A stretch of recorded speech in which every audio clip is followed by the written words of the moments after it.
গোপাষ্টমীৰ দিনা গো মাতাক ধান খুৱাই পেলাই নিজেও গো মাতাক ধান খোৱা ধানটো এনেকৈ নিজৰ ঘৰলৈ লৈ গৈ আছোঁ।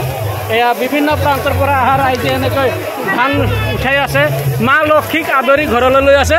আপুনি ক'ৰ পৰা আহিছে? ধনচিৰি ঘাটত ন? এয়া ক'ত ধনচিৰি ঘাট?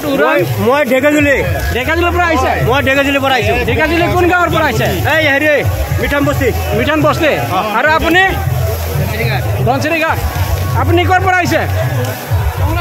টংলাৰ পৰা। চাওক, অসমৰ বিভিন্ন প্ৰান্তৰ পৰা এনেকৈ ৰাইজ আহি পেলাই ইয়াত গো মাতাক সেৱা আগবঢ়াই পেলাই এতিয়া মা লক্ষীক আদৰি ঘৰলৈ লৈ যাব। আমাৰ এই ভণ্টি ক'ৰ পৰা আহিছে? ৰৌতা কোন জেগা? গেলাবিল।